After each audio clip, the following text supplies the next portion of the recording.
Chapter 127. Is this Lucas's love unlike before, when the internet was full of complaints about Dark Souls being too hard?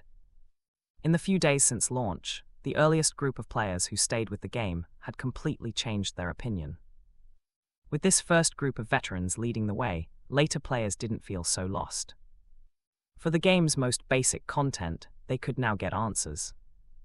For example, the crystal lizard in the Cemetery of Ash. Many new players, after dying once while trying to fight it, could simply look it up online and learn from veterans that it's not something you have to fight. Also, in-game messages on the ground often had tips from experienced players, saving new ones from a lot of trouble. Take the first mimic under the attic, for example. Later newcomers to Dark Souls still sometimes got eaten by it, but usually for one of two reasons. First, they wanted the purest game experience, and refused to look at any guides or analysis, ignoring even the in-game player messages. Second, they had a strange kind of confidence, insisting on trying it just to see how strong it was. Only after being eaten once did they wise up and walk around it. Once players accepted Dark Souls' difficulty, their main discussions quickly shifted from just the difficulty to the actual game content. Things like different strategies, hidden items in the corners of the map, shortcuts, boss and enemy tactics, which starting class to pick, and whether to prioritize leveling up health or something else. These topics have slowly become the main focus of discussion among Dark Souls players. As for some of the earlier hot topics on the internet, they're still being talked about, but the buzz is starting to fade. What really surprised many players was that the earlier chatter about pushing Lucas to livestream his suffering actually got a response from him. Before, plenty of people tagged Lucas, but almost no one thought he'd actually reply. It was just for fun, to join in on the joke. Now it's safe to say no one expected this. Lucas posted a message on his official blog, and Nebula Games' official account even shared it. Many players want to watch me suffer, but I won't be doing a live stream, because if I did, it might spoil parts of the game too early. Dark Souls is a game worth savoring carefully, so I recorded a playthrough video from the Cemetery of Ash to the High Wall of Lothric, as a bit of a reference for new players who are still struggling. Below the message was a video link. Once the post went up, players following Lucas and Nebula Games' official blogs immediately got excited. Even though they didn't get the livestream they wanted, a video was still pretty good. For the first wave of players who entered Dark Souls, the High Wall of Lothric was already a familiar place. The key point, though, was that this was a video of Lucas himself playing, which made many people curious. How exactly did Lucas play in this video? And was this really an official guide from the developer, meant to help struggling newcomers? With their curiosity piqued, players clicked on the video one after another. As soon as they opened it, many people instinctively glanced at the length. Not too short, not too long, about 10 minutes. Right from the start, a lot of viewers recognized the location. It was the room opposite the Ice Dog boss. In the normal game flow, after defeating the Ice Dog, you'd face a cliff, but to move on to the next area, you'd need a key item. That item could be obtained by talking to an old lady in the room opposite the Ice Dog. However, if you killed the old lady, she'd drop a basin. Taking the basin to the statue against the wall in the same room would trigger a boss fight against the Dancer of the Boreal Valley. The floor was covered in bright red bloodstains, showing just how many clueless players had been slaughtered here. Players who didn't know about this and had no intention of fighting would usually trigger the fight by clicking through dialogue with the mouse. Clicking too fast, they'd accidentally end the conversation and strike the old lady, which made many people stop using the mouse for talking and switch to the keyboard instead.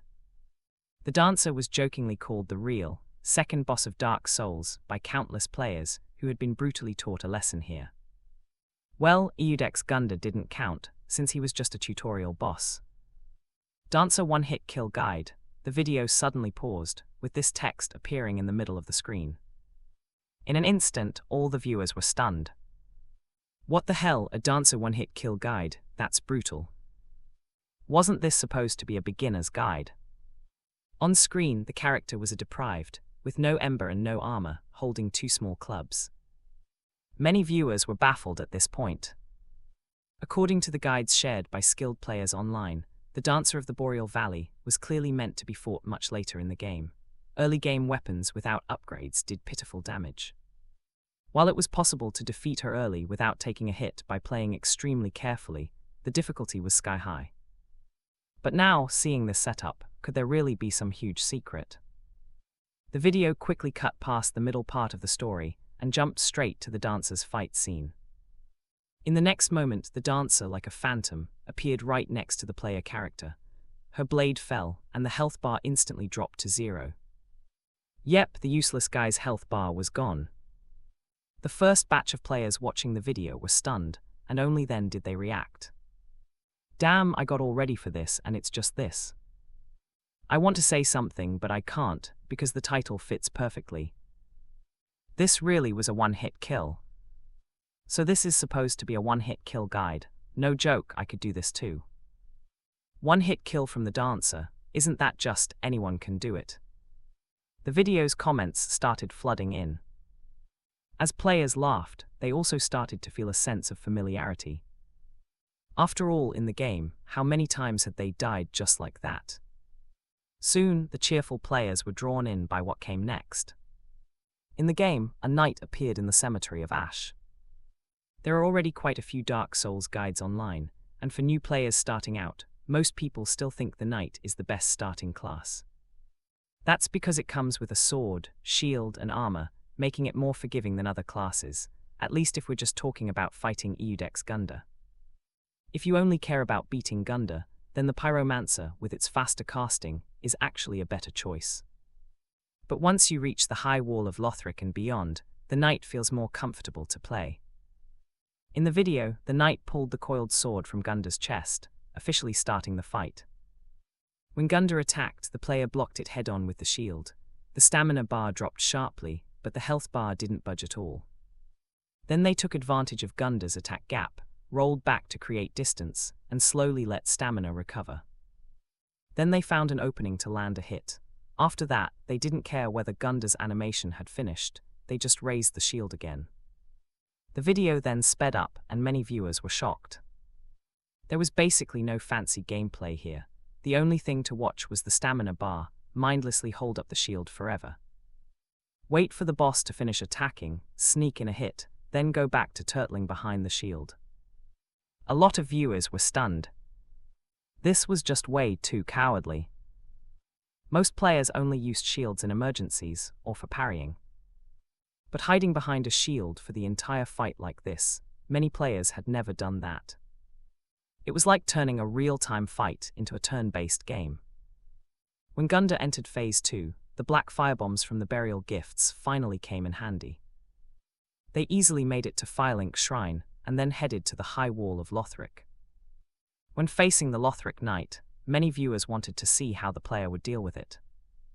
After all, that knight was known for its deadly shield bash. In the video, the undead simply drew the knight's attention, waited for it to step out of the room, then rolled away and ran off. They made it to the Frost Dog's room without much trouble, and just like with Gunda. Phase 1, attack from below. Phase 2, keep the shield up to block the frost breath and spinning charge. Then slowly chip away. The whole approach could be summed up in one word: safe. Every single viewer was shocked. Seeing it like this, the game actually seemed pretty easy. No complicated moves that make sense in the head, but the hands can't pull off. It was just shield up, slow and careful turtling. Sure, it looked a bit lame, but it worked. For many new players, this video was an eye-opener. Turns out you don't have to win with pure skill. You can totally play as a shameless undead. Shield in the left hand, sword in the right, pump all your points into stamina and endurance. Wear heavy armor, as long as you can still roll, you're good to go. Put the rest of the points wherever you want, as long as you can hold a shield. In battle, the shield is my home. As long as my stamina isn't empty, I won't put the shield down. When facing monsters, fight the urge to use shield parries. Don't try to show off for no reason. There are some players who bought the game, but couldn't even beat Eudex Gunda. Seeing this, they felt fired up again. One by one, they quietly reinstalled the game they had uninstalled. Some other players hadn't bought the game yet. They wanted to try it but were hesitating because they thought it might be too hard, After watching this video, they also quietly opened the Nebula Games platform. Then they looked at the coupon in their library that was about to expire, and the scenes from the video came back to mind. Like the last straw that broke the camel's back, these players quietly opened the Dark Souls purchase page and clicked to pay. Then they downloaded and installed the game, diving into the world of Dark Souls. They started as knights, staying honestly behind their shields, advancing step by step, moving forward steadily. Soon, these players found that this trick really worked great. Iudex Gunda and most of the enemies in the High Wall of Lothric didn't pose much of a threat anymore. If they couldn't beat something, they just went around it. Even though they were playing very cautiously, the steady progress and the monsters they managed to defeat gave them a huge sense of achievement. For a while, many players seemed to feel the joy that Dark Souls could bring. The whole forum became lively and cheerful. Many players were grinning, happy to discover that behind all the difficulty, there was actually a method perfect for beginners. So this is the love of Lucas, huh? The internet was filled with a cheerful atmosphere among players. Inside Nebula Games, during a break at work, a group of people were also playing Dark Souls. Not gonna lie, this method makes it so much easier to clear levels, but it also feels a bit less challenging, Rachel said with a grin, looking at the boss she just defeated. Yes, totally, Anna nodded. Less challenging, you're overthinking it, Lucas said with a small smile as he looked at the data. Hector next to him perked up his ears. The shield-focused playstyle really was the best choice for beginners, basically the most brainless strategy. But you really think holding up a shield means you won't get wrecked? Do you know why players find Iudex Gunda and the High Wall of Lothric so easy? Lucas asked with a smile. It's because others have already paved the way for them. Players are already familiar with Gunda and the enemies in the High Wall. On top of that, they have my video as a reference, and the High Wall's map isn't that complicated. But once they run into unfamiliar maps, monsters and bosses, Lucas chuckled meaningfully. Everyone shivered at that laugh. Especially Hector, who thought about the later map designs, enemy stats, and attack patterns. He couldn't help but swallow nervously. End of the chapter. Game designers across the online gaming industry noticed a strange phenomenon. Dark Souls was becoming more and more popular. Player forum discussions, videos on video platforms, and more livestream thumbnails were now just the 3 words, "You died." Countless new players entering the world of Dark Souls were going through the same emotions as the veterans. Even players who had watched Lucas's guide videos still got their fair share of punishment. At first, they went into the game with a half-skeptical attitude after watching Lucas's videos. But once they tried it out, they thought, wow, this shield-focused style might look a bit cowardly, but it's actually really useful. However, after they cleared the Cemetery of Ash, Firelink Shrine, and Lothric High Wall shown in the video, and stepped into the unfamiliar undead settlement and Road of the Sacrifices, they quickly realized this was a whole different experience. In Lothric, the only really crowded monster spot was that section under the bridge with the fire-breathing dragon. But if you lured the monsters up onto the bridge, the ancient dragon would happily roast everything in sight, friend or foe. The Lothric knights before the Ice Dog's room could also be pulled one by one and taken out. Most of the rest were just ordinary undead. But things were completely different in the undead settlement. New kinds of monsters appeared. While you usually only had to fight 1 or 2 at a time, they were packed so closely together that if you ran around recklessly, you'd quickly find out just how warm the villagers' welcome could be. On top of that, the settlement was full of hair-raising traps.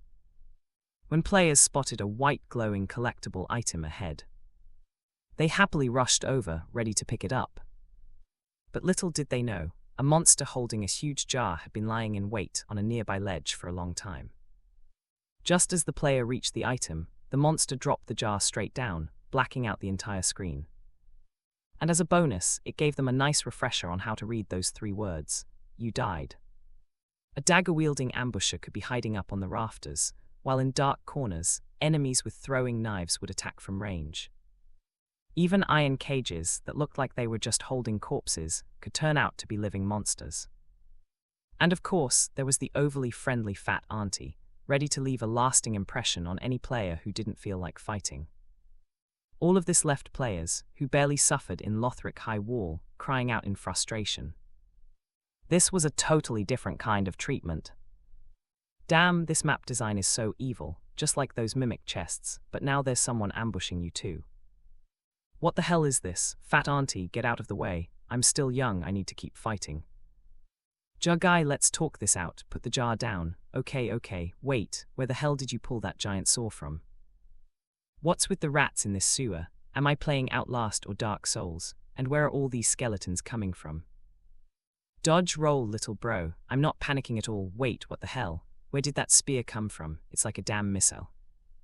Countless players who relied on their trusty shield to clear the Lothric High Wall entered the undead settlement, only to feel like a whole new world had just opened up. Not knowing the monsters' attack patterns in the settlement, and not knowing where the traps were, they quickly got a fresh taste of cruel death.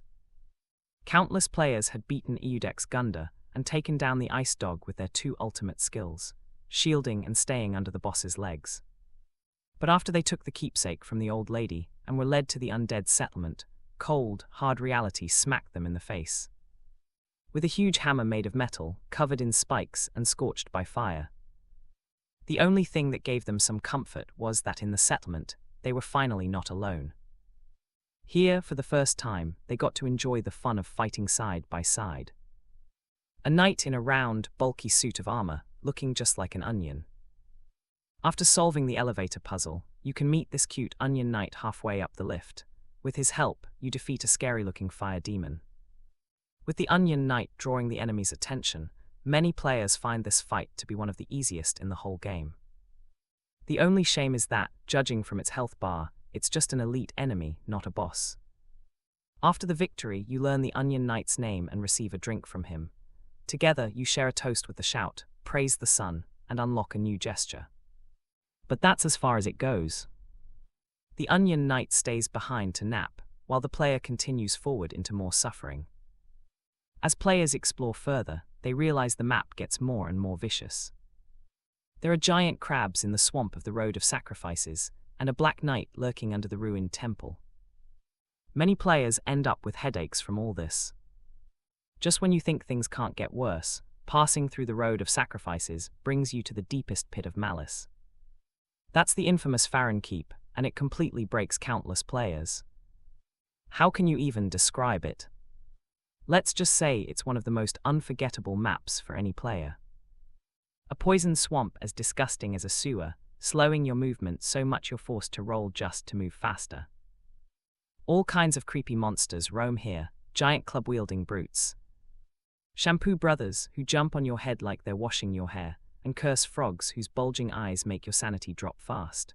It's like the game tried to make this place as nasty as possible.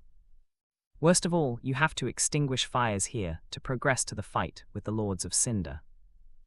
Many have pushed past Eudex's Gunda, survived the High Wall of Lothric, endured the undead settlement, and crossed the Road of Sacrifices.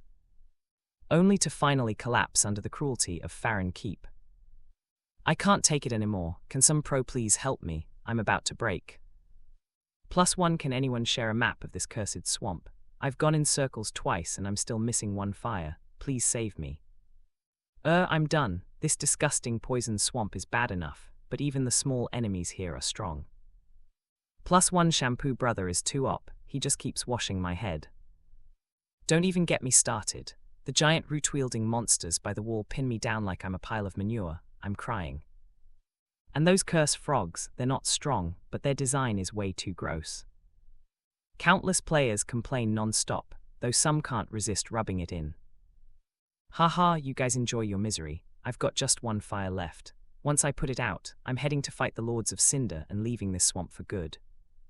Breaking news for all you unkindled. I've finally met Farron Keep's Lords of Cinder, those abyss watchers from the trailers. Their greatswords spark with fire, and their moves look like they're breakdancing. They're so cool I've decided to hang out with them a while longer. Damn, if you can't beat them, just say so. No need to sugarcoat it. End of the chapter. Honestly, if you think about it, most of the bosses you meet after the High Wall of Lothric, including that tree boss in the pit, actually feel easier than small fry like the Black Knights. Some elite enemies along the way, like the Frost Knights, Black Knights, and Giant Crabs, can even be skipped entirely. Regular enemies are a bit tougher compared to earlier ones. It's not like the difficulty has gone up to some crazy level. As long as you figure out the attack patterns and mechanics of these monsters, it's not that hard to get through. But the key point is that before you get used to it, the price you pay is death. And it's not just the enemies you're dealing with in a fight. You also have to deal with the map layout and the environment. Like in Fahrenkeep, do you fight through the poison swamp or just run around first? Traps on the map combined with monsters, that combo has made countless players cry. Many even feel that fighting Poo Puller and Shampoo Guy in Fahrenkeep is harder than fighting a boss. At this point, players complain about how hellish the map design is, but they don't blame Dark Souls itself. After going through the earlier stages, they know exactly what kind of game Dark Souls is. And they've felt its unique charm too, so most of the blame goes to Lucas. After all, he's the real mastermind. I'm done. What kind of person designs a map like Fahrenkeep? Look at my meme, this is the kind of guy. Honestly, Lucas really went full hell mode with this design. Back in Outlast I already knew what Lucas was like. Now it's all out in the open. Warrior of love, Mori like Warrior of malice. Well said, but bro above, I see your verified Nebula Games account. Why did you buy every Lucas game? And your linked overseas account, 421 hours in Mirror. You've been playing it for a year. Resources were limited, and I was young and dumb, okay. Thanks to Fahrenkeep, the forums blew up with activity. But what surprised everyone was that Lucas actually reposted a player's complaint about Fahrenkeep being too hard, and even left a comment.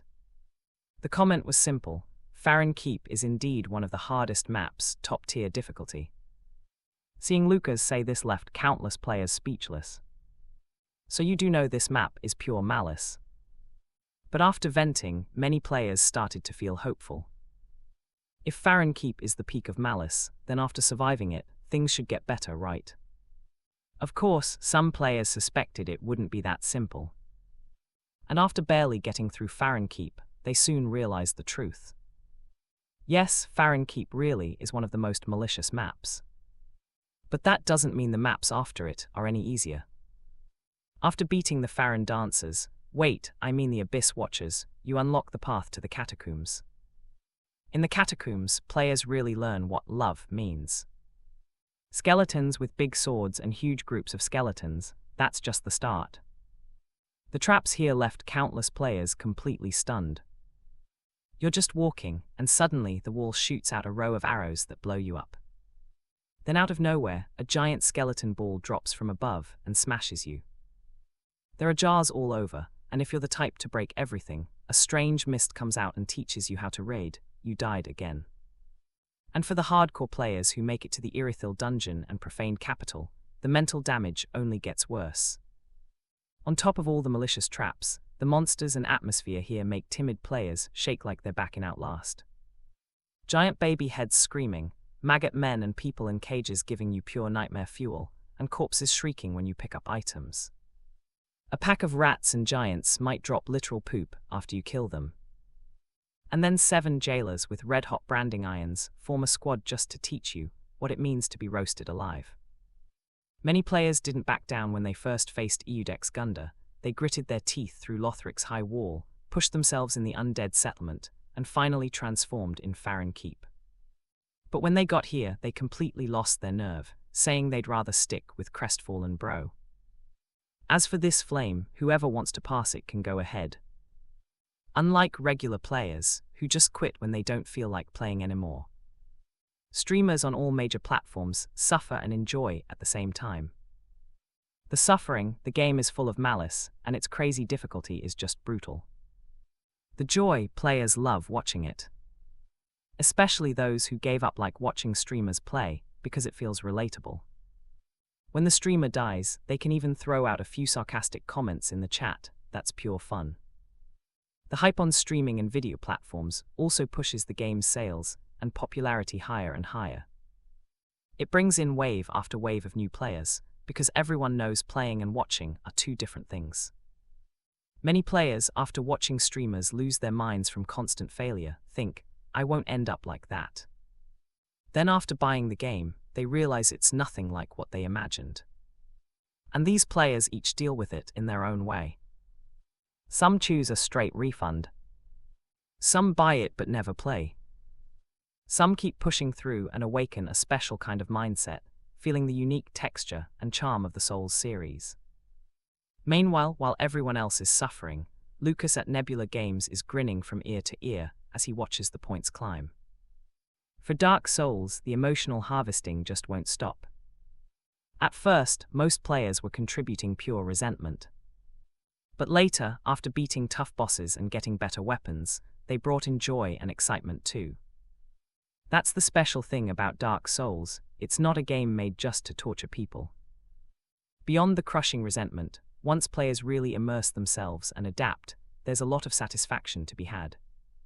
The joy of getting stronger, the joy of seeing through the developers' tricks, the joy of finding new strategies. You could say Dark Souls is the ultimate emotional roller coaster. Man, the resentment bar is already overflowing. Looking at the golden item he drew earlier in his inventory, the 4 progress bars showed the one that used to be the lowest, resentment, was now completely full. If it could be shown visually, it would probably be spilling over by now. Joy was just a tiny bit short, while anger and sadness were even further behind. Still about 1/6 away. But judging by the trend, it's only a matter of time. Leaning back in his office chair, Lucas was feeling great when a knock sounded on the door and Lisa's voice came from outside. End of the chapter, Prev. Next, overseas publishing for Dark Souls. Listening to Lisa's report, Lucas nodded to show he understood. The one who reached out was a well-known domestic overseas publishing agency, Target Software. Clearly, as a large-scale PC game, Dark Souls had caught the eye of overseas publishers. While Nebula Games hasn't announced sales numbers, some third-party data companies have done estimates. They might not be exact, but they're a useful reference. And since Dark Souls is a fantasy-themed game, it'll also have a large audience in the overseas market. As for the difficulty, that's not really a big issue. Whether at home or abroad, there are players who like fast and easy games, and there are those who love hardcore challenges. Plus, in terms of sheer numbers, the overseas market is much bigger. Reply to them and set up a meeting to talk about this cooperation, Lucas told Lisa. It's not that easy to handle overseas publishing. Back then, when Mira went online overseas, it was just on the company's own platform abroad, basically just a simple reskin. But for a big game like Dark Souls, you obviously can't take that approach. And overseas doesn't mean just one country, it involves multiple countries, plus all kinds of channels for game promotion and marketing. Things like reviews, advertising, and compliance all have to be handled by the publishing agency. On top of that, some countries have regulations that require overseas games to go through a local publishing company before entering the market. If Nebula Games tried to build those channels themselves, there's no way they could pull it off in the short term. They do plan to create their own overseas operations later on, but for now, finding a strong publishing partner is clearly the best way to maximize profit. Lisa was told to inform the other side, and by the next afternoon, in Nebula Games' office, Lucas met with their representative. At the meeting table, the two sides talked about matters related to overseas publishing. Lucas, we have no issue with the revenue share, but about the changes to the overseas version and the operating rights, the representative said. But Lucas cut him off with a wave of his hand. That's non-negotiable. Hearing that, the other party swallowed the words that were about to come out. On everything else, like overseas marketing and operations, revenue share, and so on, the discussion went very smoothly. Basically, it all followed the industry standard. The only sticking point was the overseas version changes and operating rights. The partner company wanted some say in those areas, but Lucas was very clear. Their role was only to handle overseas publishing, translation, dubbing, and using their channels to promote the game and ensure it goes online. Then they get their cut and that's it. Any control over the game itself, forget it. Put simply, operating modification rights mean something like this. Dark Souls is a pure single-player game sold at a fixed price, with multiplayer as an extra. But if the publishing company had the rights, they could decide to switch it to a free-to-play model with in-app purchases, thinking it fits the local market better. For example, making the game free, with a first purchase bonus, like $1 for a +4 Dark Sword at the start. Of course, that's an exaggerated example. No game company would usually hand over that much control. Normally, it's about negotiating certain profit-related elements.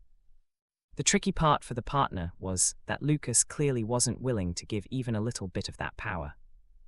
"Lucas, on this matter, it's not something I can decide," the representative said with a shake of his head after seeing Lucas stand firm. Lucas smiled and nodded. "That's fine. I just hope your company can give me an answer soon. After all, there are a few other overseas publishers interested as well."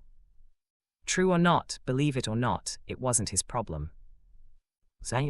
After sending off the representative, Lucas logged into Nebula Games' official forum. Thanks to the player base from Legends of the Three Kingdoms and Fall Guys, once Dark Souls and its discount event launched, Nebula Games saw a peak in player activity. Lucas also took the company's community forum very seriously and had even set up a dedicated department to manage it independently. After all, when the Nebula Games platform didn't have many games in the early days, running the forum in this social style was one of the best ways to keep users engaged. And looking at the results, it's starting to pay off. In the Dark Souls section of the forum, players are still mainly talking about strategies, play styles, and different tricks. What made Lucas happy, though, was that the workshop they opened earlier already has some players making mods. The most downloaded one is a text mod that changes "you died" after death to "you suck." There are also some sound mods that replace the creepy sounds in the underground prison. Of course, all mods allowed through the official workshop are ones that don't affect game balance. If players don't use the workshop, they need to back up a separate save file and play offline. Otherwise, if they go online, the system will detect it, mark it as cheating, and put them on special servers. But there was one mod discussion thread that caught Lucas' attention. Since Dark Souls has workshop support, this thread was full of players brainstorming wild ideas about what cool mods might appear in the future. Though many people in the discussion haven't even figured out the base game yet, forget finishing it, some haven't even reached the castle, still saying things like, "I just beat the big tree, am I close to the end?" That didn't stop them from imagining fun ideas for Dark Souls. One suggestion Lucas found interesting was, what if all the bosses and mobs in Dark Souls were completely randomized? For example, in the Cemetery of Ash, instead of facing Eudex Gunda with the coiled sword, you'd run into Champion Gunda from the Untended Grave. That would be intense. Or changing boss weapons, like if Gunda's halberd disappeared, and he had to fight using only kicks, palm strikes, and shoulder charges. How cool would that be? Most ideas were completely over the top and impossible to make, but they did give Lucas some thoughts. End of the chapter. For random items and enemies, the first and third Dark Souls actually had similar mods in the past. They just had a lot of bugs. For example, terrain restrictions. Some bosses like Champion Neil that rely on specific environments can't appear in random spots. Compared to that, item randomization is much easier to pull off. You just leave certain key quest items unchanged so the player can complete both main and side quests. As for the rest, let luck decide. This kind of randomness has no balance at all, it's all luck. If you're lucky, you might start the game with all kinds of god-tier gear. If you're unlucky, you might not even make it out of Firelink's shrine. Still, Lucas didn't plan to make this special mode a core feature of Dark Souls. It's more like a little gift for the players, a small bit of fun. Something to give them some new entertainment. Of course, it definitely won't go live right now. At the very least, we'll wait until a batch of players have cleared the story of Dark Souls before thinking about it. Even though Lucas had the idea, he didn't bring it up to Hector and the others right away. Mainly because even if they developed this new mode later, it wouldn't take much effort. After all, everything would be built on top of Dark Souls' existing content. Besides, developing Dark Souls has already been a heavy workload lately, with everyone working overtime to meet deadlines. so Lucas arranged rest days for the members of the dev team. In Nebula Games' office, Lucas once again met with the head of Target Software. They sat down to discuss matters related to the publishing agreement. An hour later, Lucas shook hands with the other party's representative with a smile, looking forward to working together. Likewise, Lucas. Regarding the few requests Lucas made a couple of days ago, Target Software had discussed them internally after returning and reached a unanimous agreement. As for control over the game, Lucas would still be in charge, while they would only handle publishing. Even the completed version for overseas markets would still require Lucas's input. The publishing revenue split would remain unchanged. However, Target Software brought up a new request. Under the same publishing conditions in the future, they would have priority in signing Nebula Games' next 3 large-scale games. In addition, they also wanted to publish some of Nebula Games' earlier indie titles overseas. The terms for this would still be based on the Dark Souls publishing contract. Lucas agreed to this. After all, if Nebula Games handled everything alone, it would still be a big hassle. Over the next few days, Lucas stayed busy. The main work was finalizing the publishing contract with Target Software, but most of his focus was still on Dark Souls. This included overseas promotion channels and translating the game's content. Lucas also set up a small team specifically to coordinate with Target Software on these tasks. Meanwhile, in just a few days, most of the first batch of Dark Souls players, except for those who struggled badly, had already reached the late stages of the story. Sitting at his computer, Zack had reached the final location in the game, the kiln of the first flame. Beside him, his girlfriend Hannah was watching. After the first day of playing, this save file had become his alone. The previous switch every time someone dies rule had been way too much trouble. You barely get your seat warm before it's the other person's turn. Thinking back on his Dark Souls journey, Zack couldn't help but feel emotional. It had been anything but easy. From dying over and over to Eudex Gunda at the start, to finally standing here, about to complete the great mission of linking the fire. He stepped into the map known as the Kiln of the First Flame. Here he would face his final enemy.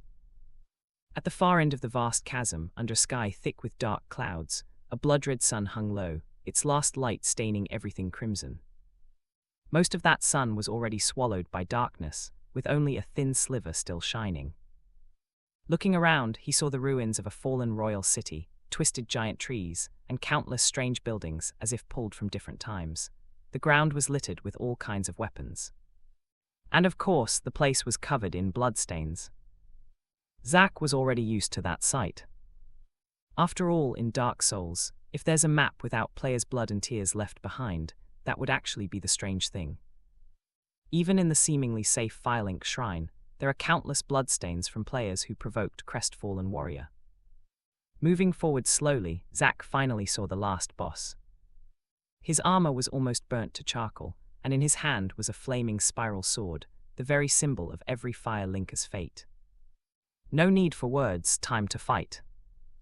The Soul of Cinder's skills were spectacular, and though he was the Fire Linker himself, he wielded abilities from all kinds of classes. His weapon could also change depending on the situation, turning into a greatsword, straight sword, and many other types. Throughout the game, Zack never bothered with level holding, and just leveled up whenever he had souls. But against the final boss, the Soul of Cinder, he still died quite a few times. After nearly 100 hours of Dark Souls training, though, he was completely used to it. In fact, at this point, he felt that if he didn't die at least twice a day in Dark Souls, something was wrong. Nice finally cleared it. Wiping out the final boss's health bar, Zack knew many top players had already beaten the game long ago, but he still felt a little excited at this moment. In the game, Zack's character stood by the first flame, lit it so the fire spread across his body, then slowly sat down beside it. The camera gradually zoomed in on the sun in the distance, as if it was about to be swallowed completely by darkness. The screen then faded to black, and the Dark Souls title appeared in the center. The first playthrough had come to an end. This game, seriously, it's brutal at the start, makes your scalp tingle, but the more you play, the better it feels. Sitting at his desk and looking at the main menu, Zack turned to Hannah and spoke with lingering excitement. He wasn't bragging, he meant it. When he first started Dark Souls, he never imagined a game could be this punishing. But after dying over and over, he suddenly realized it was actually pretty fun. And the further he played, the more addictive it became. At first, all the different classes seemed the same, just hacking away at enemies. But the variety in weapons and stat builds opened up so many different playstyles for him to explore. The rush and sense of achievement after beating a boss was something he'd only ever felt in Dark Souls. The only thing I kind of regret is that I still don't really understand the story, just that I had to link the fire, Zack said, scratching his head. The biggest feature of Dark Souls is its fragmented storytelling. And since Lucas had made the third game's story the priority, even though the game dropped a lot of hints, it still left many loose ends about the first game's story. It let players catch a glimpse of the glory of the Dark Souls world in the past. But for most players who didn't dig into the lore, just hacking away and linking the fire, many didn't even know the conditions for the other endings, and still had lots of questions. Like, where did the first flame come from? Who exactly was Gwyn, the first Lord of Cinder? Who was the nameless king atop Archdragon Peak? What was Pontiff Sulivan's background? And what was the Age of Fire like at its height? Before beating the game, players mainly focused on fighting, but after clearing it, they started getting curious about the story, though most were still clueless, only knowing the surface. Like why the fire needed to be linked, and why the Lords of Cinder didn't want to do it. But the vast lore of the Dark Souls world, they had no idea. Seeing Zack's confused look, Hannah snorted. That's what you get for only caring about killing bosses, you never pay attention to the story. Then tell me about the story, Zack said. I haven't finished it yet, have I? But from what I've seen online, besides the Link the Fire ending, there's also an Extinguish the Fire ending, and there's a good chance Dark Souls will get a sequel, Hannah said with a light cough. As for what the story of Dark Souls actually is, most players aren't really sure. Whether it's the difficulty, the gameplay design, or the plot, Dark Souls is not a game you can judge using the usual ARPG experience. The only thing players can be certain about is that, from the items, tools, and bits of legend left behind, this is the end of an era. But what was the world like at the very start of that era? Clearly, Lucas probably hasn't even created the folder for it yet. So you don't even know yourself, yet you're lecturing me, Zack said, curling his lip at Hannah's words. At least he had actually finished the game. That's because Dark Souls' story and world building are huge, Hannah argued, and all you do is slash away until you clear it. Do you know the Thief's ending? Do you know the Onion Knight's side story? What about Crestfallen Guy and the Firekeeper's quests? I bet you didn't do any of them. Hearing this, Zack scratched his head. What, this game has side quests? Of course, that was just a joke. As one of the first players to try Dark Souls, it's not like Zack really didn't know there were side quests. But knowing is one thing. Zack had honestly never done a single side quest during his playthrough. And that's also the experience of most players. Because in Dark Souls, unlike other ARPGs that practically force you to finish side quests before moving on to the main story, in Dark Souls, every quest, including the main one, has no clear instructions. Everything depends on the player figuring it out themselves. If you don't figure out the main story, you simply can't progress. But side quests, if you miss them, they're just gone. That's why many players finish their first run without even knowing what side quests exist in the game. And when they finally learn the stories behind those quests, they come to see Dark Souls in a completely new light. End of the chapter. In many games, by the time you finish the first playthrough, you already have a pretty complete understanding of the story. The second run is usually just for testing different strategies or picking up things you missed the first time. But Dark Souls is different. Even after clearing it once, you might not have seen a lot of what's actually in the game. For example, first-time Dark Souls players who don't read guides will rarely know that aside from summoning phantoms after kindling the bonfire, and dealing with NPC or player invasions, or calling for help to fight bosses, you can also summon NPCs in front of certain boss rooms. For example, before the Lothric Frost Dog boss fight, if you've defeated the Katana Guy in Firelink Shrine, you can bring his spirit along to fight the Frost Dog. That's also when you learn his name, Master. Or before passing through the door guarded by the fat-winged knight, you can see the summon sign for Lion Knight Albert on the left-hand stairs outside, though you can only see it if you're in kindled state. Many players lose that state long before getting here thanks to the constant beatings from smaller enemies. And in the world of Dark Souls, there's also something common to many ARPGs, side quests. But here you have to find and trigger them yourself. And the more players uncover these NPC stories, the more they realize this is truly a game filled with despair.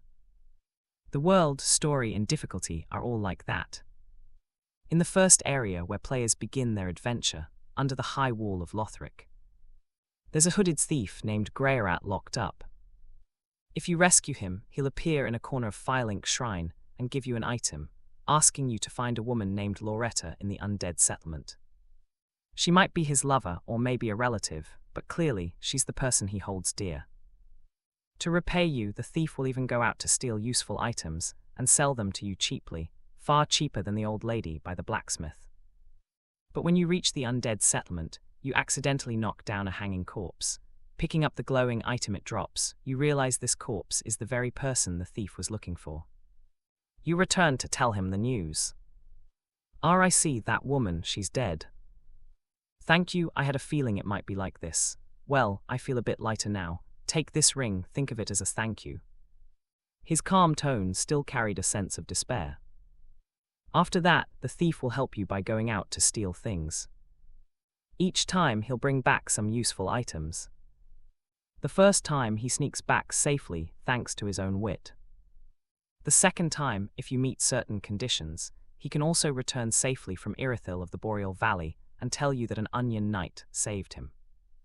But the third time, when he suggests going to the Royal Castle for another haul, most players agree because of the good results from the last 2 trips. Only this time, he never comes back. Hey, listen, I want to steal a few more things. Maybe there's something you need in Lothric Castle. I know this place sounds really dangerous, but I still want to go. After all, I don't want to die still being nothing more than a lowly street rat. On a rooftop in the Grand Archives where crow-like creatures gather, you find the thief's ashes. Remembering his words before he left, you can't help but feel mixed emotions. It's clear that after learning of Loretta's death, he wasn't just trying to repay the Ashen One, he was also ready to die, which is why he kept throwing himself into danger again and again. For most players, it's also the first time fighting side by side with a living NPC instead of a summoned spirit, the Onion Knight. The first time you meet him, he seems a little slow and silly, but also oddly endearing.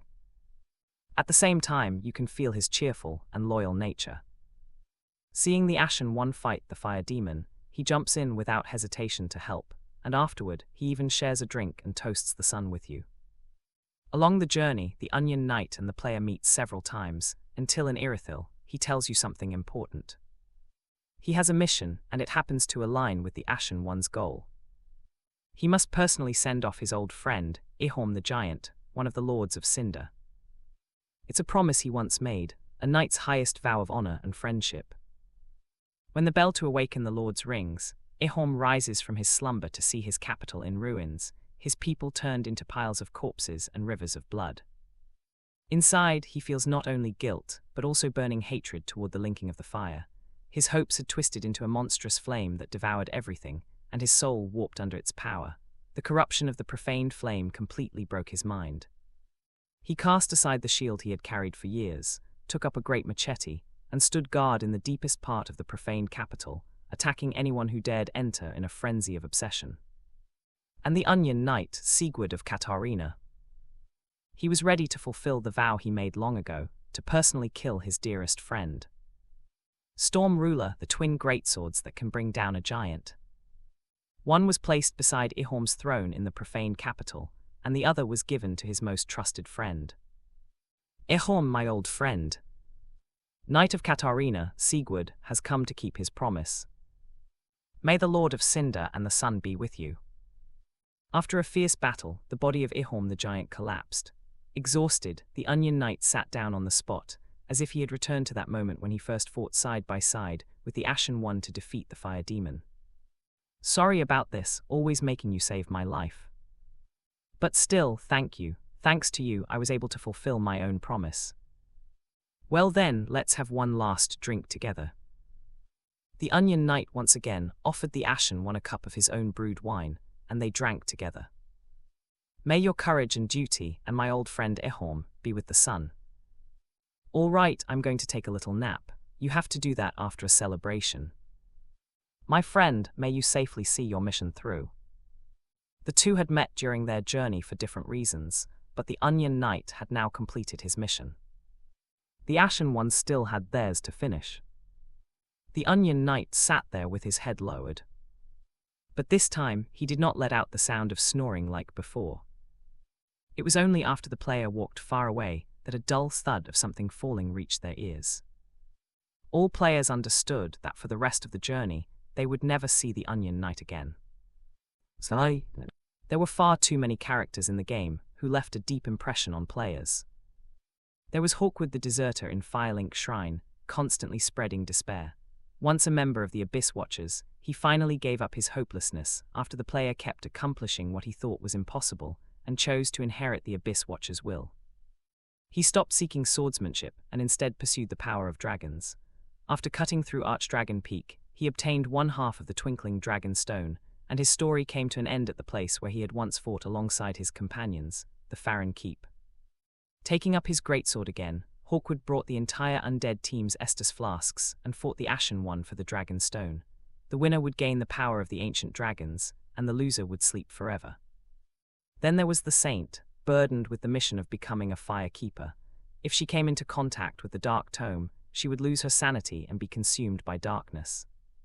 But if she never learned from the Dark Tome and truly became a Fire Keeper, she would only end up as a machine that leveled up players, waiting to die alone in a tower filled with Fire Keeper corpses. Her knight, Igon, upon realizing that his duty to protect her was over, would first leave a summon sign near the Dragonslayer armor to repay his debt to the Ashen One, and finally return to the cell where the Saint had first been imprisoned, to take his own life. Champion Gunda, the Nameless King, the Twin Princes, whether boss or NPC, each had their own story. But all these stories were filled with despair. No matter what you did, the ending was always a tragedy. Just like the game's name, Dark Souls, the more you learned, the darker the world felt. At first, most players believed that continuing the flame was the true ending. After all, before the game's release, both the official blog posts from Lucas and the promotional trailers had clearly shown that the game's theme was about linking the fire. But as players came to understand more of the game's content, they discovered there were 3 other endings besides linking the fire. The first was the end of fire, letting the entire world fall into darkness. The second was the usurpation of fire, where in the process of ending the flame, you attacked the Fire Keeper and stole the Fadding Ember for yourself. In the Lord of Hollows ending, after rescuing Londor's Pilgrim, he will draw out the dark power hidden within the player. Players who follow this path will eventually gather all 8 dark sigils, and in the end, devour the flame to become the Lord of Hollows.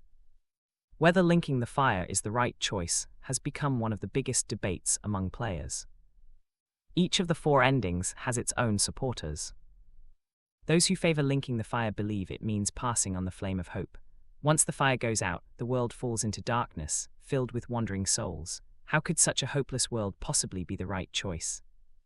Those who support extinguishing the fire see linking it as part of a scheme. As the Firekeeper says, one day in the darkness, a new flame will eventually be born.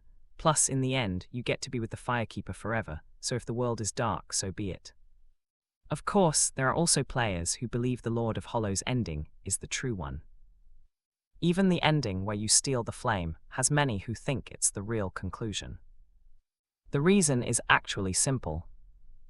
This ending mentions that the Ashen One longs for the flame, which mirrors the beginning of the game, creating a perfect start-to-finish connection.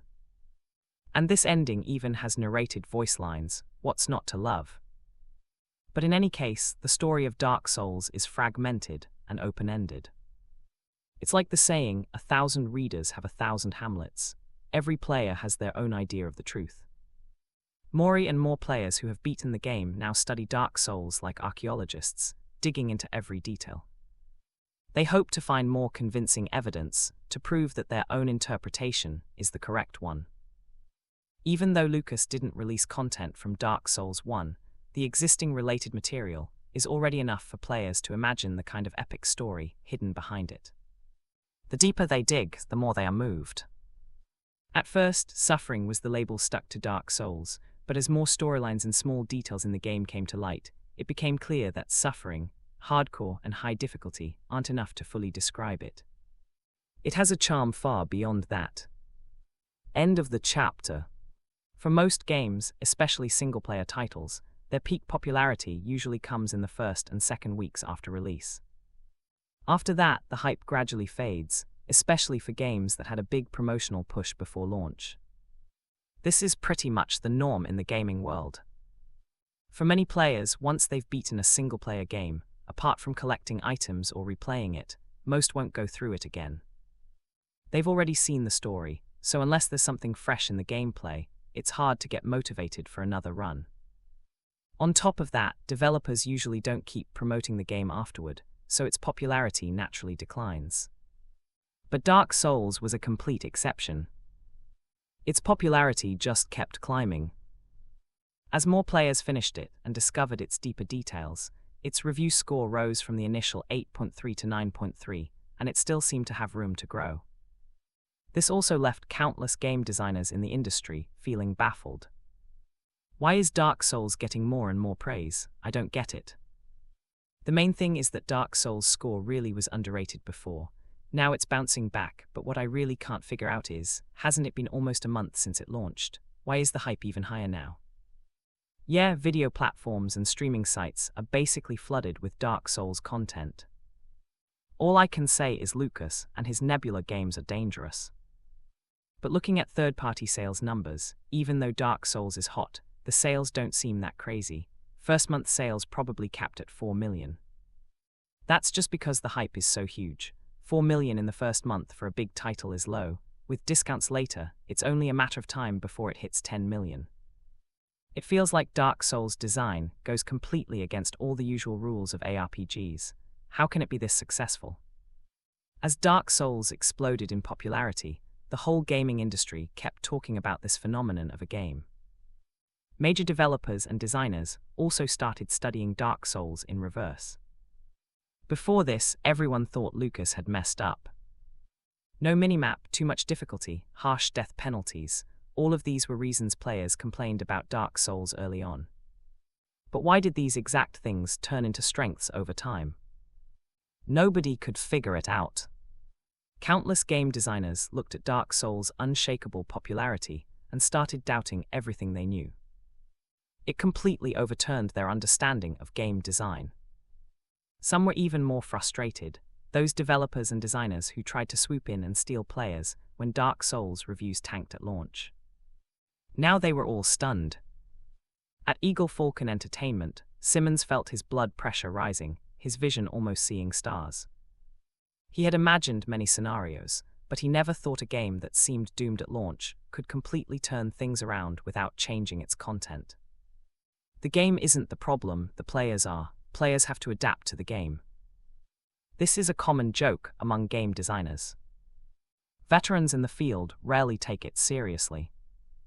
But Simmons never expected Dark Souls to actually prove this saying true in some way. What's more, its hype still wasn't cooling down at all. Now Eagle Falcon Entertainment faced an awkward choice. Should they release their new game or not? If they release it, they'll have to go head-to-head with Dark Souls, and soon after, 2 huge VR titles from Skynova and NetDragon will also be coming. If they don't release it, all the marketing they'd already done will be wasted. In the office, Simmons looked at his team staring at him in silence. After a moment, he gave them a way out. I think our game still has room for improvement in story and gameplay. To give players a better experience, I believe we should delay it. After all, no one remembers on-time releases if they're garbage. A delay is so we can give players the game they expect, all for the players. Looking at his team, Simmons remembered something Lucas had said at the gameplay showcase and copied it word for word. And honestly, it worked pretty well. Why delay? It's not about being afraid of losing to competitors or low sales. It's all for the players' sake. Just like Simmons, many of the big titles announced earlier ended up delaying their release around the same time. Of course, there were still one or two games that launched as planned. But none of them were RPGs. As for the impact Dark Souls had on the industry, Lucas didn't pay much attention to that. Right now, he was more focused on the overseas release of Dark Souls. Even though Target Software handled many of Nebula Games' titles, their main focus was still on Dark Souls. For translation, multiple languages were worked on at the same time, but for voice acting, only English was recorded. From approval documents in each country to online promotion, Target Software clearly had high expectations for Dark Souls' overseas performance. Once the game passed all reviews, its trailers started being shown in different countries. The main promotion was through teasers and gameplay videos. While the marketing wasn't huge, it still caught the attention of people in the domestic gaming scene. Soon, news about it began spreading through the industry. Have you heard? Dark Souls is getting an overseas release. Seriously?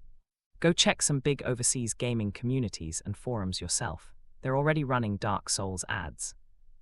Well, it's not that surprising, right? The game's a huge hit here, and it's a fantasy title to begin with. Yeah, not really unexpected. Actually, I think Nebula Games' earlier indie titles would have done pretty well overseas too, especially Valiant Hearts, The Great War. After all, it's based on a European war. True, but Nebula Games mainly focused on the domestic market before. Still, do you think Dark Souls can get popular abroad? Who can say for sure, but I think there's a good chance. The overseas market doesn't really have any big competitive releases right now.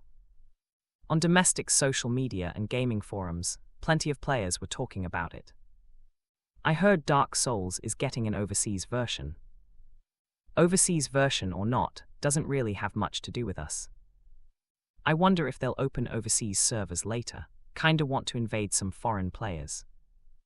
Damn, that's just bullying, but take me with you. Come on, look at your pitiful playtime. You haven't even cleared one run yet, and you're already thinking about fighting foreigners. Watch out, or you'll be the one getting crushed. While domestic players were buzzing with excitement, Target Software's overseas promotion was starting to pay off. But since their budget for marketing was still limited, running large-scale ads wasn't really an option. Instead, they went with the most common and straightforward approach in the gaming world: early media reviews. Back in the domestic market, Lucas never bothered with media reviews. The press and players got the game at the same time. But because of Dark Souls' unique nature as a game, many major domestic media outlets didn't dare to speak too soon. Some smaller outlets did publish reviews on the first day, but they had no real depth at all. Whether they praised or criticized it, they completely missed the point. Later, when players truly understood what Dark Souls was, you could say every one of those reviews got taken down after being heavily criticized. As for more reputable and credibility-focused major outlets, by the time they fully grasped and understood Dark Souls, most of the players who had been following the game already knew what kind of experience it was. It could only be seen as them adding a late review. Overseas, things were different. Considering Dark Souls' quality and how to quickly grab the attention of foreign players, review scores were clearly the fastest and most cost-effective method. The well-known overseas media site GameSpot gave its score right before the release of Dark Souls' overseas version. Before reviewing the game, I want to express my amazement: the unique map design, the unique combat system, the unique gameplay concept. It's clear that this has opened up a brand new path for ARPGs in the future. We can even boldly predict that the style of gameplay in Dark Souls might very well become a unique branch in the ARPG genre. It's incredibly hardcore, yet it makes players feel both pain and joy. Death is like a close companion that stays with you throughout the journey. When it comes to the story, unlike past ARPGs that present a thrilling, gripping plot right in front of you, Dark Souls chooses to wrap joy in layers of suffering.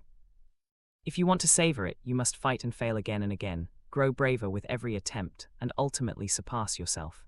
This gives you an unprecedented sense of achievement and satisfaction.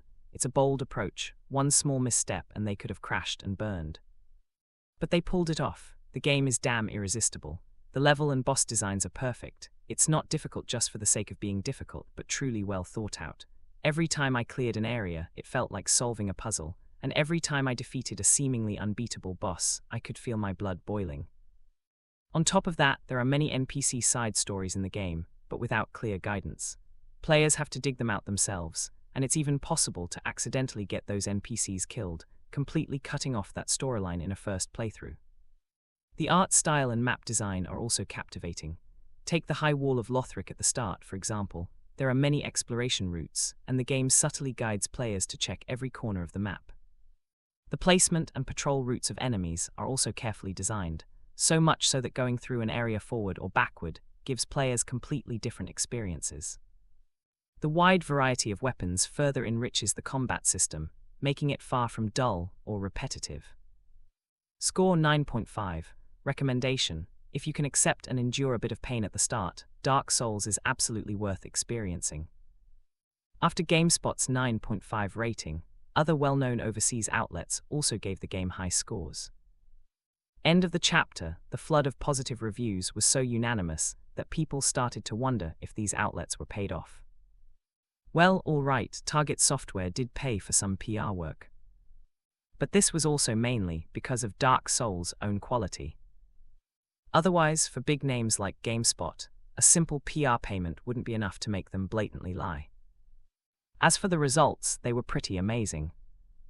Players who follow reviews from major gaming media are usually the more experienced ones, not the casual players who just hear about a popular game from the news, ads, or streaming platforms, and then decide to buy and play it.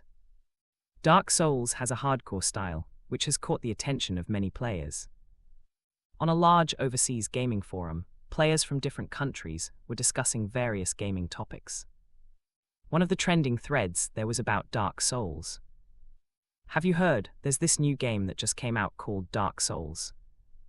Of course, GameSpot and some other media outlets gave it very high scores. Seems like it's a game from the East. Let me check. Oh my god, did GameSpot get paid for this? Haha, my friend above, you should go watch Dark Souls promo CG on YouTube. I promise it's insanely cool.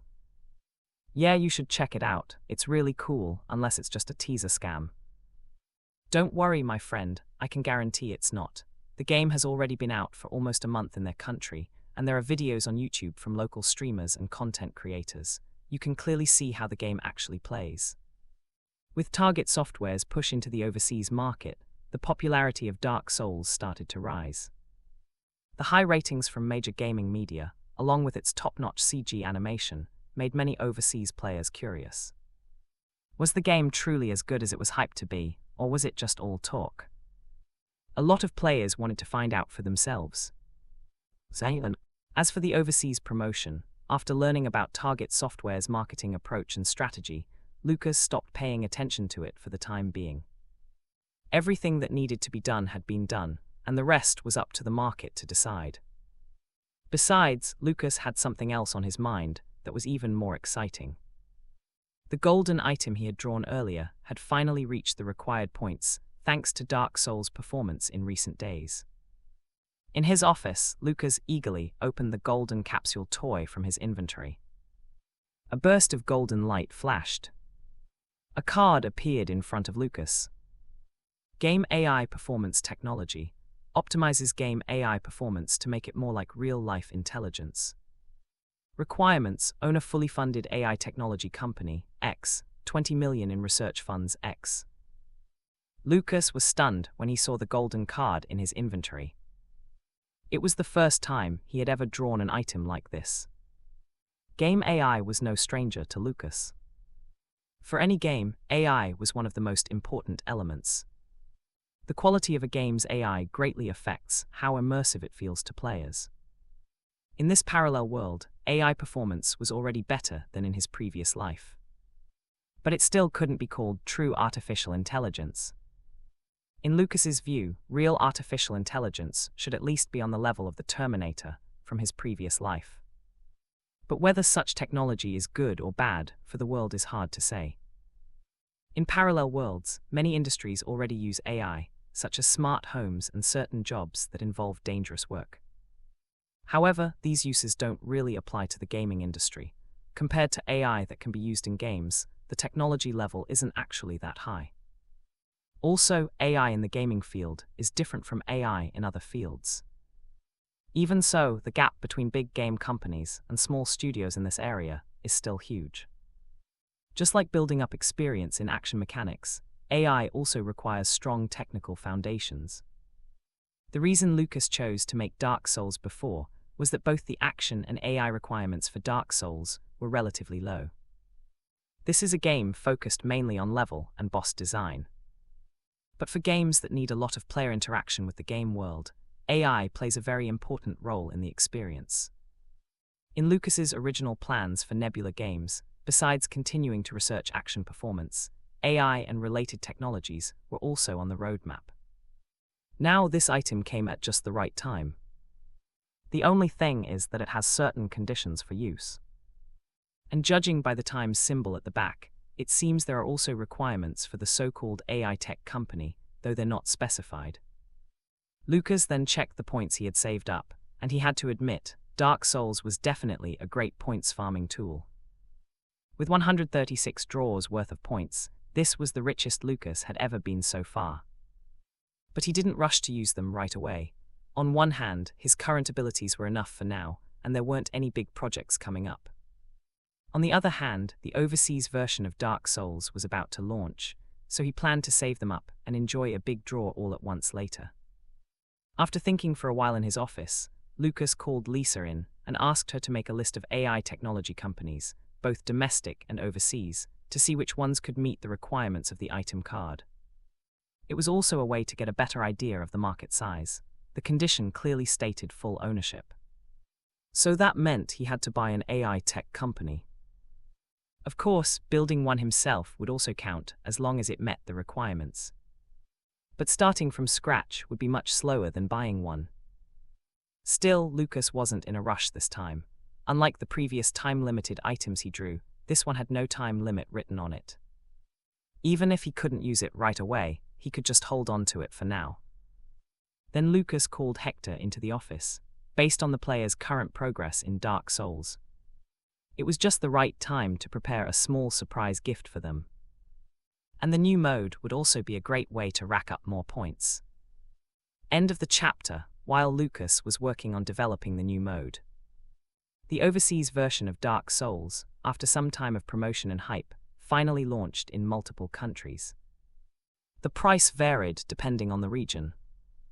In European countries, it sold for €44.9, in North America, $44.9, and in the UK, £44.9.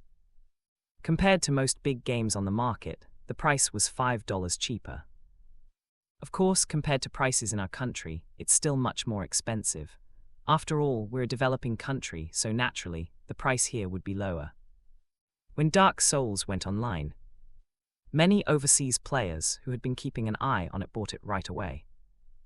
For a game that had received high scores from GameSpot and other media outlets, they were very curious.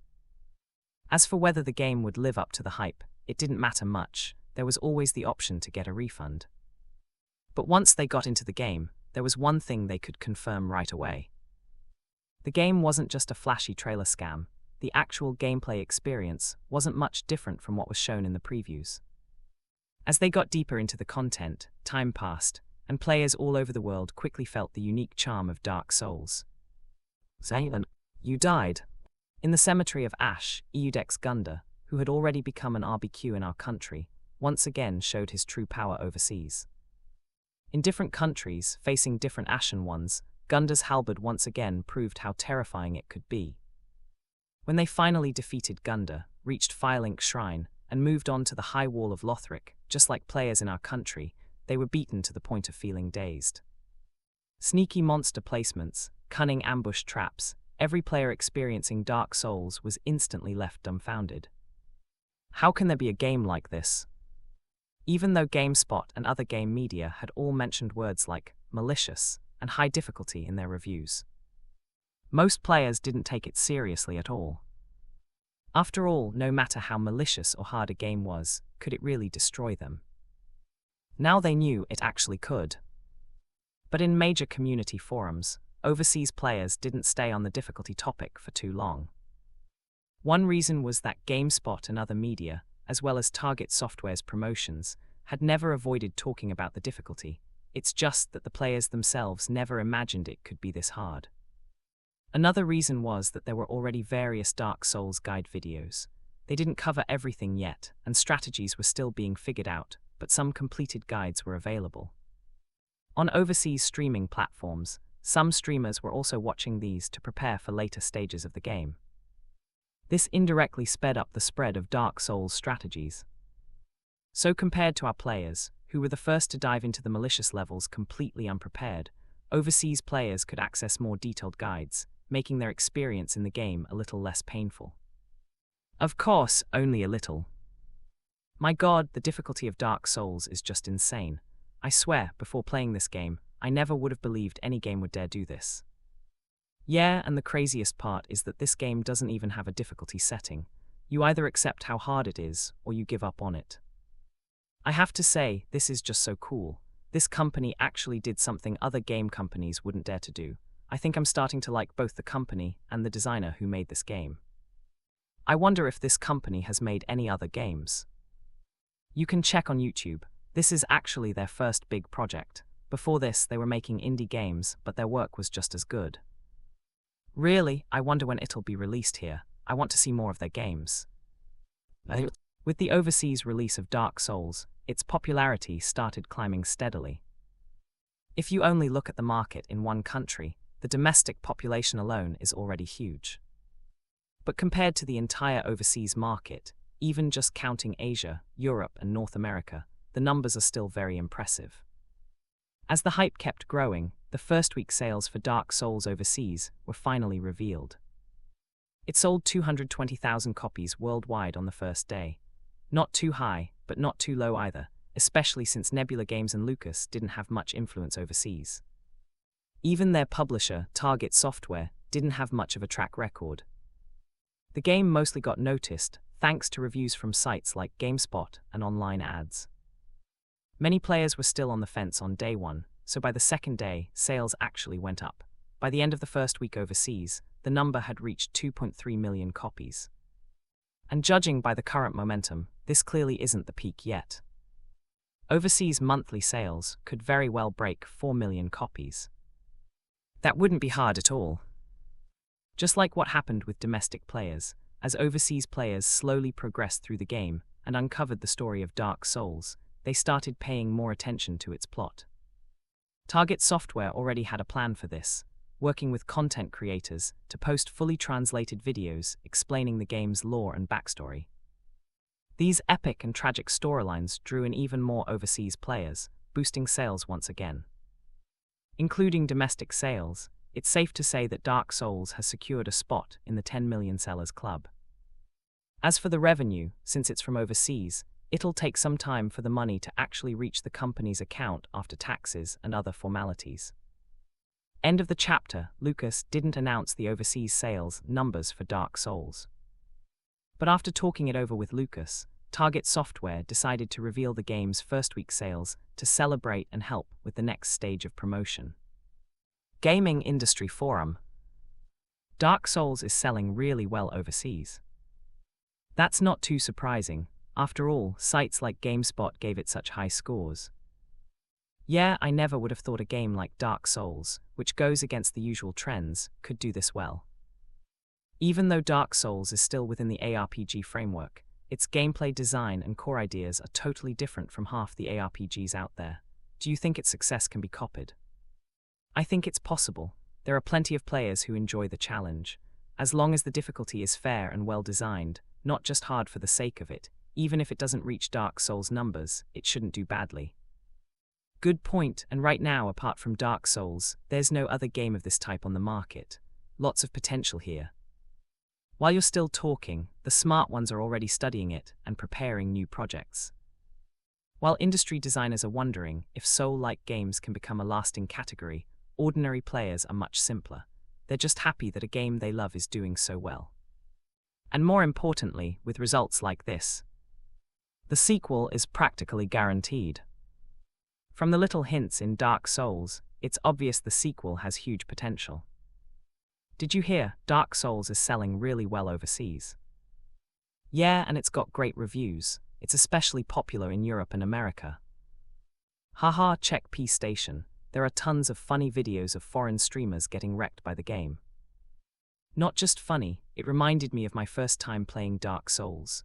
Sadly, by the second and third playthrough, my overpowered build just steamrolled everything, and I never felt that thrill of dying again. Bro above, stop pretending to be a lonely master. Finish a few more runs, then let a monster hit you once and see what happens. What I'm more curious about is when the sequel is coming. With sales this good, why isn't Lucas rushing it out already? I'm not worried at all. Hitting 10 million sales worldwide should be easy. The real question is when they'll release it. Come on, it's obvious. Lucas has probably already finished the concept art for the sequel and is leading the whole team in endless overtime to make it happen. Hehe, firekeeper, hehe, my firekeeper. Bro above, you're way too obvious. Oh, At this moment, Lucas was clearly not doing what the players imagined, working hard on the sequel. He was actually taking it easy. For Dark Souls random mode, Lucas had already discussed it with Hector, and it was mainly up to Hector's team to handle it. It didn't take long to develop the new mode, less than a week, basically. Most of the work went into testing, mainly to see if the random appearance of different bosses in various locations would cause problems that stop players from progressing. If this were just a workshop mod, then it wouldn't need such detailed checks. If progress got stuck, players could just quit, delete the save, and start over. But this mode was released officially by Nebula Games, which means it's part of the actual game content. So if players encounter a game-breaking situation, that would clearly be Nebula Games' fault. That's why it had to be thoroughly tested before release. As for the new mode, players can customize it. For example, they can choose to randomize only item drops, meaning the game's progression remains the same as before. Monsters and bosses stay exactly the same, only the items dropped after defeating them are randomized, with nothing else changed. They can also choose to randomize only enemies. Except for certain bosses like the Soul of Cinder at the Kiln of the First Flame or Wolnir in the Catacombs. In that case, all other enemies and bosses in the game would spawn randomly. So when you wake up in the Cemetery of Ash, you might face not a bunch of hollows, but a group of Black Knights, Frost Knights and Lothric Knights. Of course, you can turn on both options for a full-on wild run. A good way to test if your luck is Europe tier or Africa tier. There wasn't much fanfare, just felt like a small routine update. Lucas announced the release of the new Dark Souls mode on his official blog. For the overseas version, it had already been sent to Target Software. Once it passes review in each country, it can go live there too. Considering the time difference, that would take at most 3 or 4 days. Lucas and Nebula Games also posted the full update notes on their blogs. At first, players didn't think much of it, assuming it was just a tweak to some stats and multiplayer features. But after reading the patch notes, many players were caught off guard. This update actually added a whole new mode to Dark Souls. Random mode, what's this update about? It makes bosses, enemies, drops and loot in the game all random. So items on the map and loot you pick up won't be fixed anymore, they'll be random. Meaning I could start in the Cemetery of Ash and find a Dragonslayer Greataxe in that coffin. That sounds kind of fun. Getting endgame gear right at the start would make you unstoppable, right? Unstoppable my ass. If you're not skilled enough, getting those weapons is pointless. They eat stamina fast, and enemies can parry you easily. Who cares, didn't you read the notes? You start with extra souls, and you don't need to level up at the Firekeeper. You can do it right at the bonfire. Obviously made for lucky players like us. This sounds super fun. With the new mode out, many players eagerly opened the patch notes to see exactly what changed. After reading, a lot of Dark Souls fans were a bit excited. Many of them had already moved on to higher NG cycles. Especially the hardcore grinders, who had already collected most weapons, gear and items. Other than those hardcore players who still tirelessly explore the world of Dark Souls. Some regular players who have already cleared the game multiple times now only replay it once in a while, or go into PvP for some fair duels with like-minded people. Or they might act as righteous sunbros, helping new players who can't get past certain bosses to take them down together. This update, however, clearly gave many players who were starting to feel bored something fresh to look forward to. The content is still the same, but with this random mode, the variables are now much greater.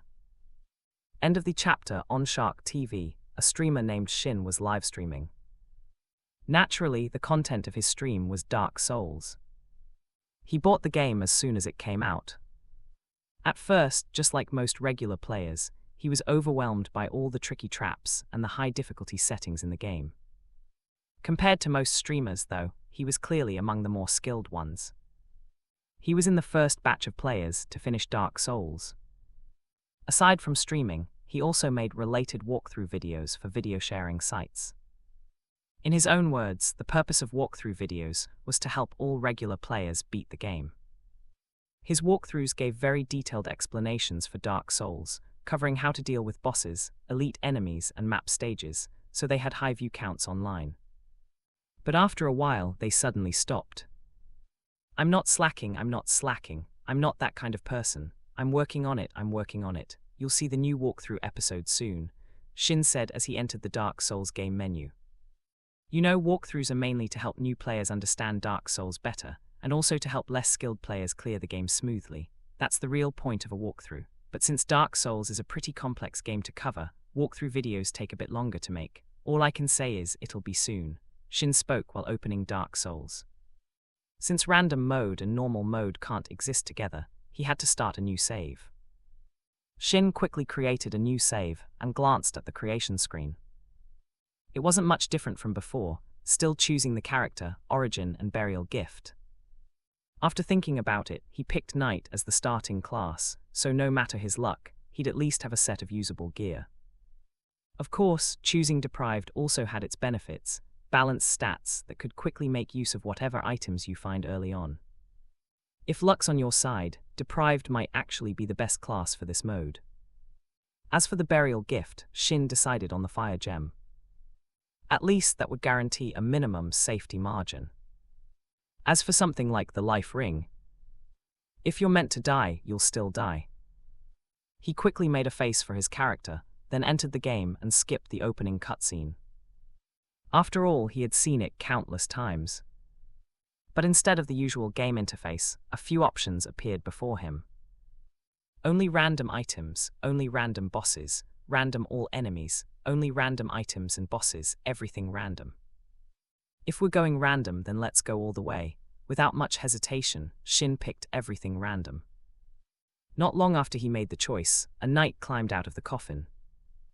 But at this moment, Shin noticed something. The soul count in the bottom right wasn't the original game's 0. It showed he started with 30,000 souls, enough to level up 15 times. Along with the update he saw earlier, leveling didn't need to be done at the Fire Keeper anymore. You could now level up directly at bonfires. Clearly, this was meant to give players more room for error at the start. These souls, they feel like a burden now. Shin, who had just woken up in the cemetery of Ash, didn't move forward right away, looking a bit speechless. The livestream chat was full of excitement. On the right ahead, where there was originally just a hollow for players to practice attacking, now stood a mighty black knight. And the hollow in front of the fountain statue, the one that normally gave the Estus flask before it pulsed, had been replaced by a chubby winged knight. If it was a 1v1, Shin figured with his skill, plus the knight's starting damage, he could definitely win. The problem was, it wouldn't be a stand-and-fight battle, he'd need some room to move around. Now, these two were so close together, and unlike the hollows in the original, they weren't asleep. Attacking one would definitely aggro the other. Starting the game with a 1v2, against a winged knight and a black knight with a greatsword, who could handle that? Moving forward, Shin lured the black knight away in a loop, rolled to create some distance, and dashed into the small path to the right of the starting point. In that dead end in the base game, there was an item worth 200 souls, soul of a deserted corpse. Since all items were random now, key story items like the Estus flask would still be the same, but this soul could be anything. Come on, give me a weapon. An XL greatsword, a dark sword, a black knight greatsword, or at least a decent straight sword. With the black knight right behind him, Shin didn't have time for prayer poses or anything fancy, he just rolled once on the ground. Item obtained, broken straight sword. What is this? Shin was dumbfounded. First item and it's this, playable. The chat exploded with laughter. Haha, didn't you ask for a straight sword? It's a weapon, and it's exactly the straight sword you wanted, nothing wrong with that. That's what you get for not praying before rolling. Shin's mouth twitched at the comments. It's fine, there'll be more chances. The Cemetery of Ash has quite a few items to collect. Saying that, he rolled past the Black Knight a few more times, and kept moving forward. As for the Winged Knight's Estus flask, he didn't bother grabbing it.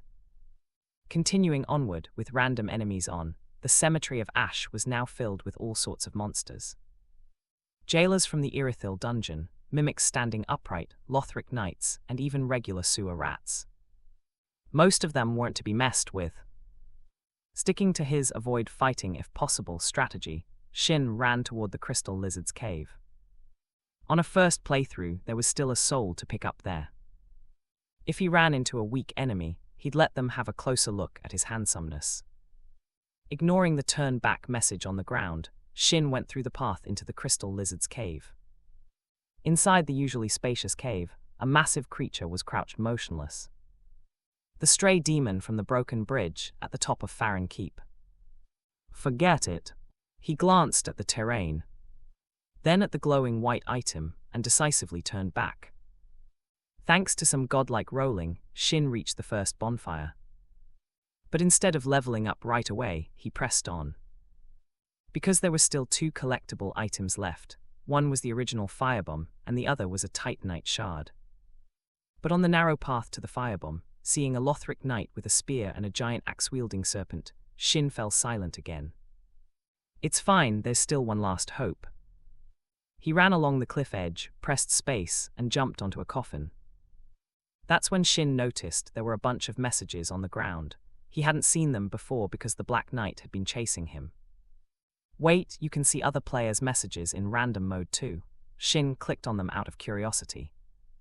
Black Knight Shield, Wolf Knight Shield, Exile Greatsword, Red Tearstone Ring, Bloodlust Soul of the Nameless King. So many lucky players.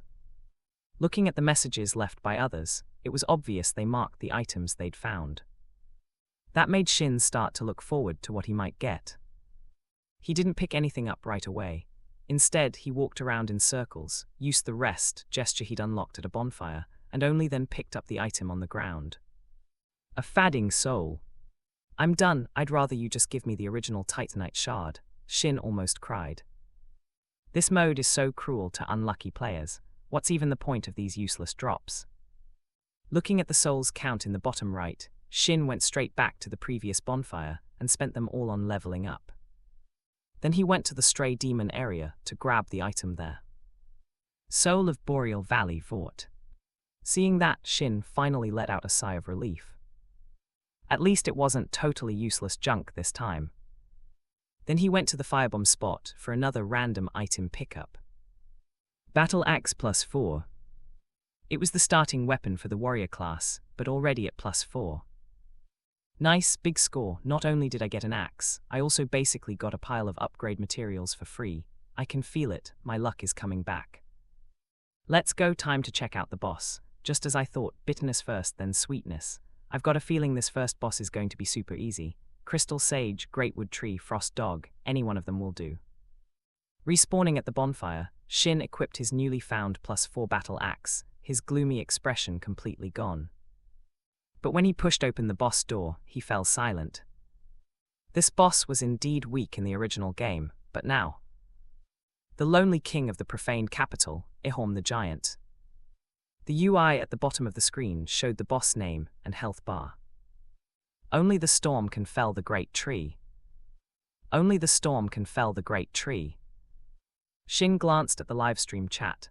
Messages were flooding in with the same line, the official hint from the original game for this fight. Because Ihorm the Giant is basically a story boss, just use the special weapon, Storm Ruler, and you can take him down easily. In terms of difficulty, he's right down there with Champion Gunda for the easiest bosses. But now, where was he supposed to get the Storm Ruler? Will you be a coward for life, or a hero for once, even if it means being shattered to pieces? Looking at the endless barrage of comments, Shin went silent again, then took a deep breath and made up his mind. He didn't quit the game and start a new save like the chat suggested. Instead, he switched his battle axe to two-handed mode, used the walkery skill, switched back to one-handed mode, and charged forward with courage. Number 33, Pedicure Master Shin, here to serve you. One swing did just over 50 damage, and Shin was more focused than ever. This might be the hardest Dark Souls fight he'd ever had. But there was at least one thing that reassured him: Ehom the Giant, despite his insane defense and HP. In terms of attack power, it's obviously been balanced. Even after getting hit, it only took away 3/4 of his health. This gives the fight some room for error. If it was a one-hit kill, it would have been way too hard. But even so, with only 3 Estus flasks, the fight was still extremely tough for him. Swing after swing, he neatly trimmed Giant Ehom's toenails. 10 minutes, 20 minutes. When Ehom entered the second phase, his attacks became even more aggressive. But they were still perfectly dodged with rolls. Ehom's health kept going down. The durability of Shin's battle axe had been cut to almost half. Victory was right in front of him. Seeing Ehom's health bar left with just a sliver, Shin's whole body was filled with excitement. Even though the weather had already cooled down, his clothes were drenched in sweat as he sat in front of the computer. Who else? Who else? With a passionate roar, Ehom the Giant collapsed with a loud thud. Lord of Cinder's Ashes. The quest item, Lord of Cinder's Ashes, was automatically obtained. But instead of Ehom's soul going straight into his inventory like in the original game, a white light remained on the ground after Ehom's body faded away. With Ehom defeated, the chat in Shin's livestream exploded. Shin is way too strong. Awesome, even an axe can chop down a big tree. A real man dares to face the giant's bare feet head-on. Wait, you're the real man. Looking at all the praise and gifts flooding his stream, Shin let out a long breath. The intense fight felt like going back to the first time he ever played Dark Souls. Only storms can fell big trees, my ass. Looking at the white light on the ground, Shin scoffed. Now comes the happy, joyful treasure-looting part. With a big grin, Shin stepped forward to pick up the item. Dung! The item popped up on screen. Crack! It felt like he could hear something shatter in his head. The giant Ehom couldn't break him, but this cruel reality finally did. I'm starting a new save. End of the chapter. Thanks for watching. Please subscribe and like the video and comment down if anything wrong in the story.